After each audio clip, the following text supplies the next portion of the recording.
Ahora en Vorterix Mega News. Entérate de todas las novedades del mundo gaming junto a Mega Hunter. Check this out. Mega News.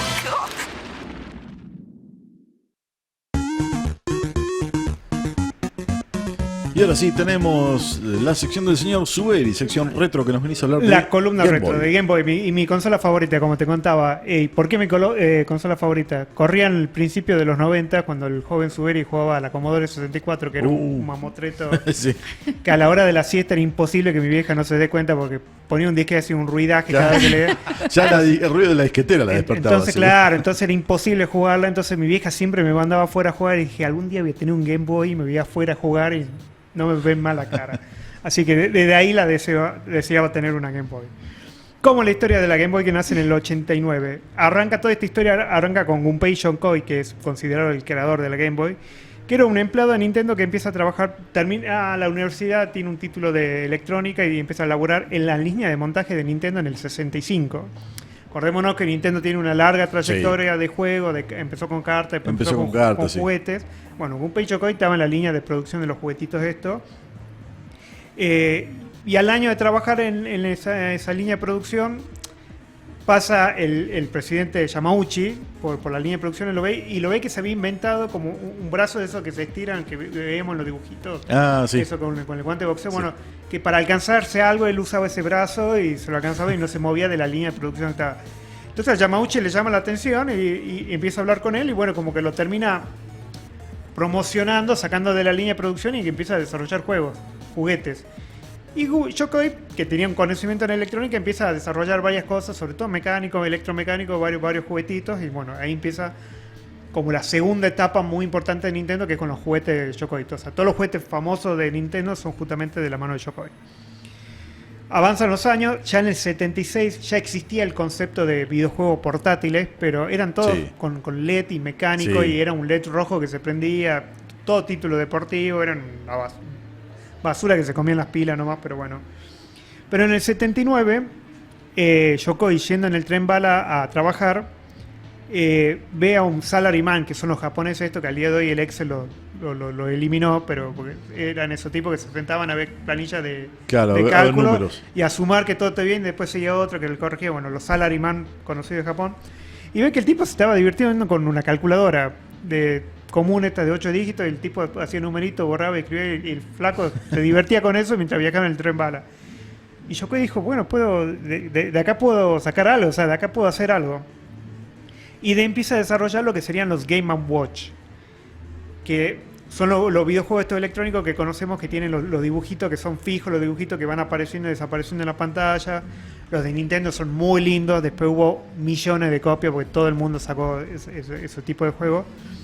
Pero bueno, concepto importante de la Game & Watch es que con el Donkey Kong desarrolla el D-pad, porque no existía el concepto de la cruceta del D-pad todavía digital. O sea, que existían las palancas del arcade, pero en un comando no existían. Entonces, eso nace del juego de Game & Watch del Donkey Kong. Y ahí Yokoi, dentro de Nintendo, empieza a armar lo que sería el equipo R&D 1, que es Research and Development 1. Y este era algo muy de Yamauchi, presidente de Nintendo de esa época, de Yamauchi, en vez de ser una compañía que todos somos compañeros y todos nos llevamos bien, no, Yamauchi creaba, todo tenía dos equipos. Tenía un equipo de desarrollo, el 1, y tenía el equipo de desarrollo 2. Tenía el equipo de marketing 1, tenía el equipo de marketing 2. Y a todos lo hacía competir, que se saquen los ojos entre ellos y salgan lo mejor. Estaba piola la idea. Le damos la bienvenida a Nejunin, que anda saludando ahí por el chat, dice que llegó justo para la Game Boy. Bueno. Entonces, Yokoi con su equipo de R&D 1 se empiezan a desarrollar toda esta tecnología de Game & Watch. Tema que el equipo 2 para el 83 desarrolla la Famicom. Sí. Y bueno, obviamente la Famicom ahí es cuando Nintendo se catapulta, se mete de lleno. Bueno, en realidad ya se había metido con el Donkey Kong y todo eso, pero apuestan fuerte con los videojuegos. Y bueno, tal como que los que desarrollaron la Famicom estaban ya arriba de Yokoi. Yokoi como que estaba enviciado, ¿no? Él tenía que ser mejor que los otros. Así bien japonés toda la historia. Y bueno, entonces empieza ya en su cabeza a ver lo que sería el paso siguiente a la Game & Watch. Entonces como que empieza a decir, bueno, Si yo en vez de tener los dibujitos de los personajes, tengo puntos que puedo hacer que aparezcan y desaparezcan los puntos, puedo generar una pantalla. Entonces empiezan a hablar, empieza a tirar ideas a distintos fabricantes en los 70s, desde los 70 que en Japón se fabricaban todas las pantallas de LCD. Empieza a hablar con varias, de hecho ellos tenían ya mucha relación con Sharp y como que Sharp no le dan 5 de pelota a Yokoi, pero la gente de Citizen se entera que Yokoi estaba buscando pantallas de cristal líquido, le presenta un portafolio, le presenta un montón de tecnología, todo buenísimo, y bueno, con Yokoi dice, bueno, perfecto, vamos con usted. De hecho, la gente de Citizen le entrega 2 proyectos. Le entrega el proyecto 1, que era pantalla blanco y negro, consumía poco, valía 1, tenía la pantalla color, que valía 3 y consumía mucho más pila. Claro. Entonces Yokoi dice, no, que yo quiero... Yokoi siempre era de la idea de vamos a sacar tecnología que sea barata, que sea accesible, que sea fácil, que consuma poco. Entonces siempre fue esa la filosofía de Nintendo. Claro. Pero bueno, la 3 está interesante. El tema es que Yokoi cierra la puerta con la gente de Citizen, que hay la gente de Sharp de vuelta con Yamauchi, una reunión con Yamauchi que nadie sabe qué pasó, pero la cuestión es que Yamauchi sale de esa reunión y le dice a Yokoi, habla con la gente de Citizen, decirle que gracias, que no vamos a prescindir de su servicio. Y Yokoi se queda, pero acabo de decir que bueno, que vamos con ellos. Claro. Y bueno, entonces Yokoi lo que hace, lo agarra a uno de los pibes que tenía con él y dice, bueno, escúchame, vos vas a ser el encargado de decirle a la gente de Citizen que muchas gracias por su servicio, pero que no vamos con ellos. Y el flaco se agarra la cabeza así, porque bueno, y esta sería como o sea, ya Nintendo muchos años después hace lo mismo con la Super Nintendo y Sony, que le dice no gracias y crea su competidor, bueno, ahora vamos por ahí. Entonces el flaco agarra y lo que hace, como no sabía cómo decirle que no a la gente de Citizen, agarra y crea toda una documentación de una consola con la pantalla color que ellos le habían dicho que no. Entonces la idea era decirle, del flaco era decirle a los de Citizen, mira, no vamos a ir ahora con ustedes con la pantalla blanco y negro, pero en cuanto saquemos la pantalla de blanco y negro con Sharp, vamos con ustedes con la videoconsola a color. Entonces como que le inventa todo un documento, todas especificaciones técnicas, todo lo que no habían usado para la Game Boy hasta ese momento, como que arma un documento así, dice, bueno, en pantalla a color, y va a la gente de Citizen y dice, bueno, ahora no, pero después vamos con este proyecto, ¿no? Claro. La semana que viene te llamo. Y nunca lo llamaron, obviamente, a la gente de Citizen. Lo gracioso es que después de que sale la Game Boy, el flaco se entera de que sale la Game Gear en Japón. Sí. Y que sale con pantalla de Citizen. Entonces se compra una pantalla de Citizen, se compra una Game Gear y la desarma para ver qué es lo que habían hecho. Y justamente se encuentra mucha de la información, muchas de las cosas que él había pasado en el documento a la gente de Citizen en la consola de Sega. O sea que los de Citizen se fueron a hacer su propia consola con los de Sega, pero claro. Bueno, eso viene más adelante. Bueno, para el 89 entonces sale finalmente con la gente de Sharp y Gunpei Yokoi, sale la DMG-01, Dot Matrix Game, juego de matriz de punto 1. Que si bien ya había otros portátiles con pantalla de cristal líquido que se cambiaba el juego, era como que en realidad vos cambiabas el cartucho, pero el cartucho tenía la pantalla. O sea, cada cartucho tenía su pantalla y si bien cambiaban los juegos, pero era bastante tosco, bastante caro. La consola que había de ese tipo no tenía más de 20 juegos y de vuelta, todos deportivos. Claro, aparte si cada cartucho tenía la pantalla, eran muy caros los cartuchos. Eran caros, sí. En la película de Viernes 13 aparece ese juego, no me acuerdo la marca ahora que era, pero bueno, aparece, hace un cameo. Bueno, y sale, obviamente con el nombre de Dot Matrix Game no se lo vendemos a nadie, necesitamos un nombre comercial. Claro. Entonces salen con el nombre de Game Boy. Que el que crea el nombre de Game Boy y de Virtual Boy y de Nintendo 64 es Shigesato Itoi, que es el creador de Mother, del juego que hablamos hace varias semanas. Bueno, ese es el que le busca la marca Game Boy. Un éxito la consola Game Boy. La Game Boy, todo lo que es la línea monocromática de Game Boy, llega a vender 87 millones y medio de unidades vendidas. Y las características técnicas eran súper básicas. Una pantalla de 160 por 144 píxeles, o sea, imagínense una fotito mínima. 4 escalas de grises, que encima ese fondo verde de calculadora que veíamos, que si alguno se acuerda de eso, bueno. Un procesador Z80, acá también mucho de la mano de la punto de vista de Yokoi, era un procesador ya súper usado, de súper bajo consumo, que la ventaja también es que todo el mundo sabía programar en Z80, Claro. entonces también eso le facilitó mucho a los desarrolladores crear juegos para esto. Con un catálogo que llegó a tener 1000 juegos, 1000 y tantos juegos, y bueno, era una consola que pesaba 300 gramos con las pilas y un juego. Bueno, el tema es que con las pilas estas, el Game Boy usaba 4 pilas AA y te decían que duraba 15 horas de juego. Que la verdad, yo te aseguro que más de 12 horas, seguro con cualquier juego te funciona en el Game Boy. Tuvo competidores, porque obviamente salió el Game Boy, salieron todos a querer vender. El Game Boy salió en el 89, en el 90 sale la Game Gear, que como te habíamos contado toda esta historia, Sega, sí. con la pantalla de Citizen, bueno, toda esta historia. La cuestión es que la Game Boy para el 91, estuve buscando catálogo de venta, la Game Boy en el 91, y estos son precios obviamente de esa época, que al día de hoy con la inflación serían mucho más altos, pero para comparar el mercado en esa época, el Game Boy con el juego de Tetris salía $99, mientras que la Game Gear sola salía 130. Claro, era bastante más barato el Game Boy. Era bastante más barato. Y todos los juegos de Game Boy estaban por debajo de $30, mientras que los de Game Gear arrancaban en 35. Claro. Y un detalle no menor es que la Game Gear usaba 6 pilas y te daba una autonomía de 3 a 5 horas. ¿Cuánto Nada. valían las pilas en ese momento? Las 4 pilas AA, $3. Yo hice un cálculo rápido y con lo que jugabas 30 horas al Game Boy, Sí. perdón, con lo que jugabas 30 horas al Game Gear, en el Game Boy jugabas 30 horas y encima te comprabas un cartucho. Ah, mira. Claro. O sea, porque comprabas 2 paquetes de pilas y un cartucho, Claro, con lo que un el cartucho. Game Boy te compraba con el Game Gear te compraba con 9 paquetes de pilas solamente para comerte las pilas. Lo que sí tenía de interesante la Game Gear, al tener una pantalla color, era que tenía un accesorio que se llamaba TV Tuner, que podías ver televisión analógica de aire con la Game Gear. También, Ajá. obviamente, te consumía las pilas, pero bueno. Claro. Salieron otras consolas también portátiles a compartir en el mercado. Todos eran en color, menos la Game Boy. Todos querían el color. Salió el Atari Lynx en el 89, antes que la Game Gear todavía, pero bueno, salía ya $180 la consola sola.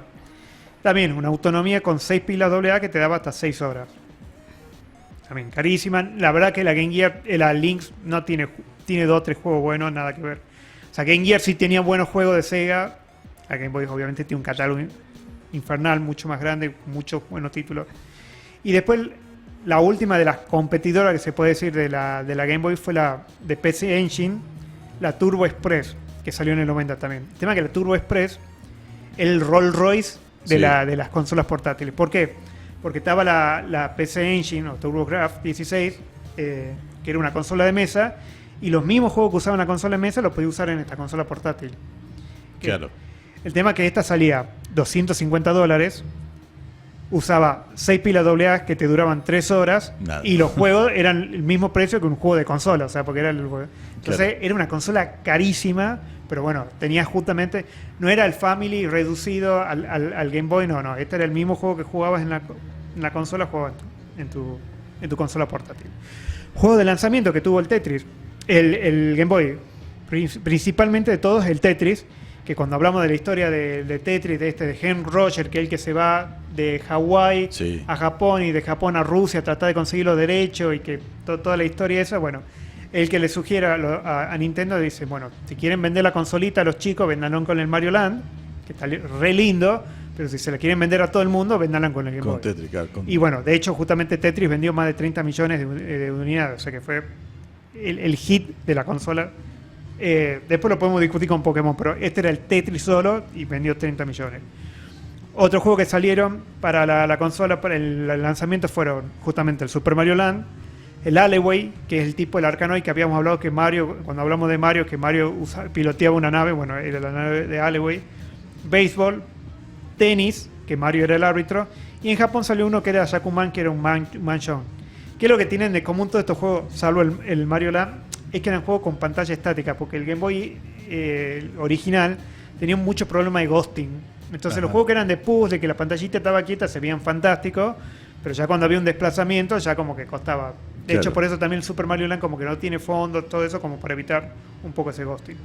Después salieron cualquier cantidad de juegos, entre eso lo que ya nombramos acá, como el Prince of Persia, el Street Fighter 2, el Mortal Kombat. Pero el hit del Game Boy, perdón, sigamos. fue el Pokémon, que ahora vamos un poco avanzando con la fecha. En el 95 sale la versión de Play It Loud, en marzo, de la Game Boy, que en realidad eran la misma Game Boy, la misma carcasa, solamente que le cambiamos los colores. Pero adentro era la misma pantalla, el mismo procesador, el mismo consumo de pila, nada. Solamente le cambiaron el color, venía con una cajita más linda, pero fue como un lavado de cara y salimos de vuelta al mercado a vender. Lo mismo que hicieron ahora con la Nintendo OLED, más o menos. Bueno, pero ahí le cambiaron la pantalla, Claro. te dura un poquito más la batería y un poquito de seguridad. También te metemos para que no nos hackee los juegos. Claro. Tema que en el 95 también sale la Virtual Boy, que Sí. fue un fracaso. Fue el fracaso, fue la mancha que tuvo Gunpei y Yokoi, que no duró ni 2 años la consola, no llegó a vender ni 1 millón de unidades y bueno, ahí Yokoi como que quedó medio rengo.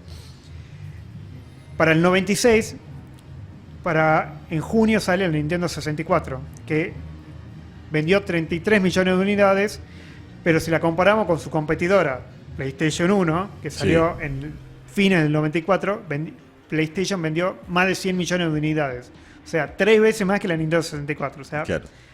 Nintendo venía del 95 del fracaso del Virtual Boy, saca la Nintendo 64 que vende 1/3 de lo que vende la PlayStation. En julio sacan la Game Boy Pocket, que ya la Game Boy Pocket era una Game Boy reducida en tamaño, con una pantalla ya así mucho mejor, que no tenía el problema de ghosting que tenía la primera, tenía mejor contraste, tenía menos consumo, por lo cual usaba 2 pilas AAA y te daba 10 horas de autonomía. Y Nintendo la empezó a desarrollar porque había mucho consumo del Mario Picross, que es un juego de puzzle también, pero como para explicarlo fácil, es un Sudoku japonés, por decirlo de una forma. Sí. Y bueno, que eso se estaba vendiendo mucho, había mucha movida en Japón, entonces como que habían empezado a desarrollar esa consola. Pero lo que pasó realmente importante en el 96 fue el lanzamiento de Pokémon.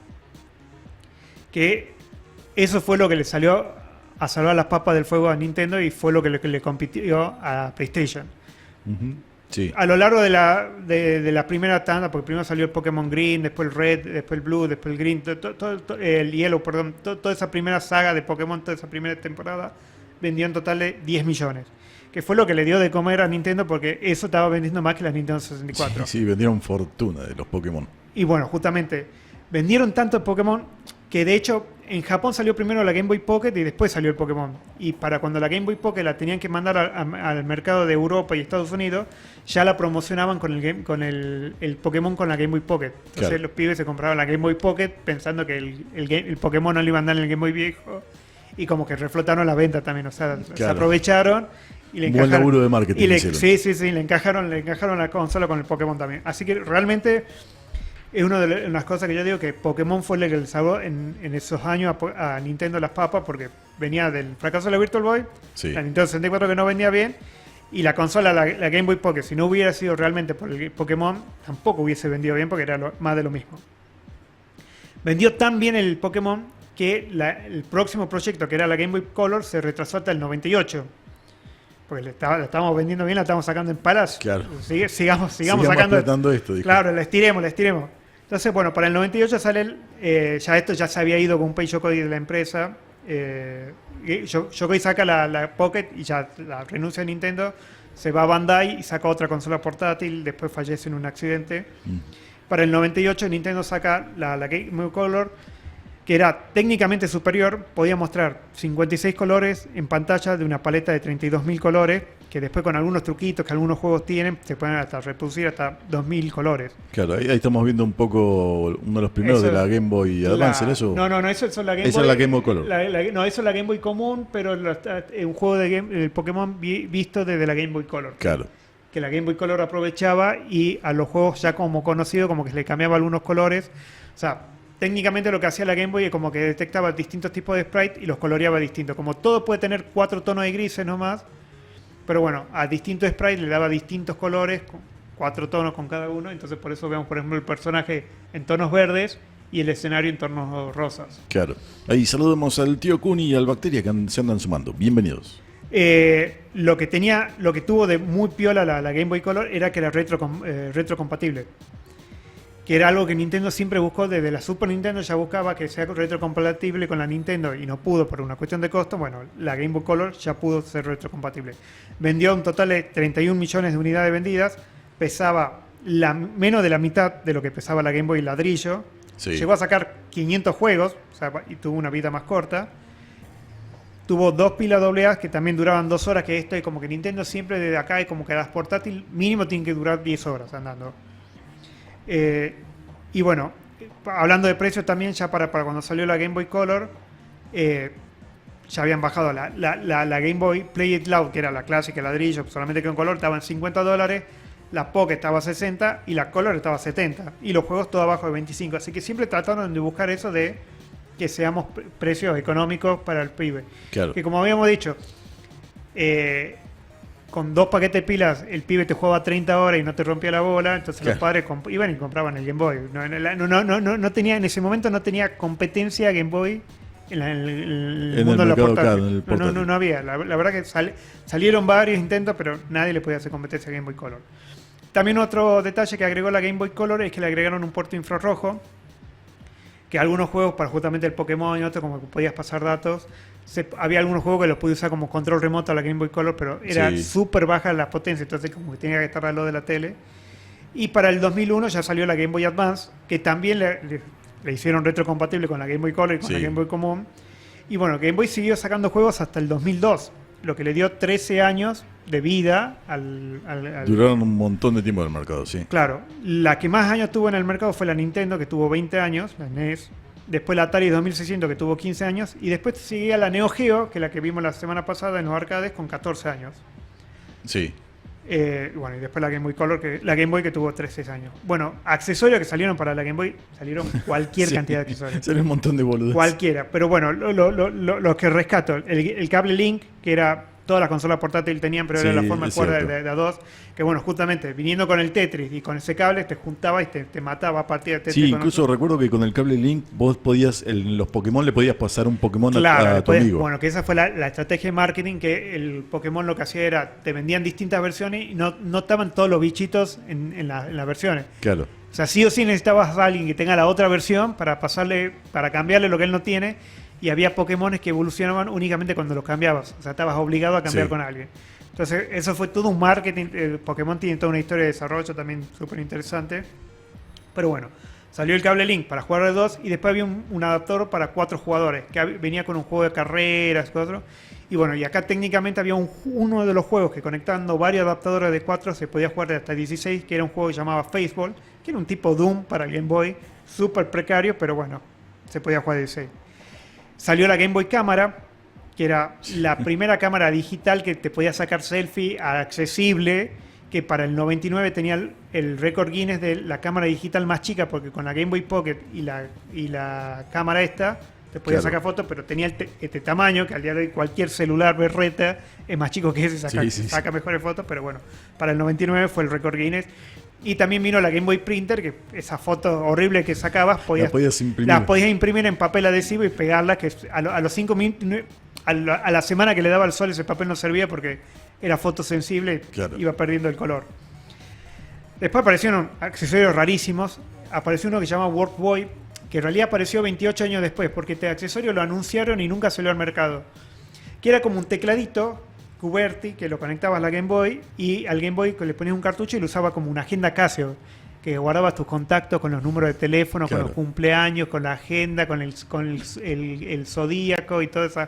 Bueno, tema que eso lo promocionaron, vieron que no se estaba por vender nada y nunca lo sacaron al mercado.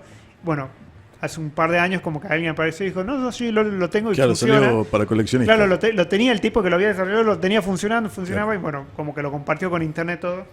Salió una máquina de coser Singer, que uno lo conectaba al Game Boy y hacía los dibujitos en el Game Boy, y entonces la máquina te hacía los bordados. La verdad estaba bastante piola. Claro. Había un sonar para pescar, que era un cartucho que venía con un cable con el sonar, entonces lo tiraba en la laguna y teóricamente te decía dónde había peces. Dice que es malísimo, Sí, que no sí, detectaba pero una salían cosas súper raras. no detectaba una goma, pero venía con un minijuego para pescar. Después lo que sí hubo, que me pareció súper piola, es un cable para conectarlo a ciertos celulares Nokia, creo que era. Y podías jugar, que esta era la locura con la Game Boy Color, podías jugar batallas Pokémon contra otra persona del otro lado de Japón. Claro, Con usaba el esto. celular como un móvil. Claro, esa batalla Claro. online que no existía para ese momento, menos para pibes de un Game Boy jugando al Pokémon. Y bueno, después también una de las cosas mejores, favoritas para mí sobre todo, es justamente la posibilidad de hacer música con el Game Boy, que salieron cartuchos que uno podía cargar juegos, entonces después empezaron a aparecer los que desarrollaban juegos, y apareció el LSDJ, que es Little Sound DJ, que es un programita que alguien programó para hacer música, un músico, un tracker que con ese, la gran movida. Bueno, después salieron varios también, pero este como el icónico para hacer música del Game Boy, que al día de hoy seguimos usando todo. Claro. Salieron un par de accesorios también, pero no para la Game Boy, sino en qué podías jugar la Game Boy. Con el tiempo salió la Super Game Boy, que te permitía jugar a los juegos de Game Boy en la Super Nintendo.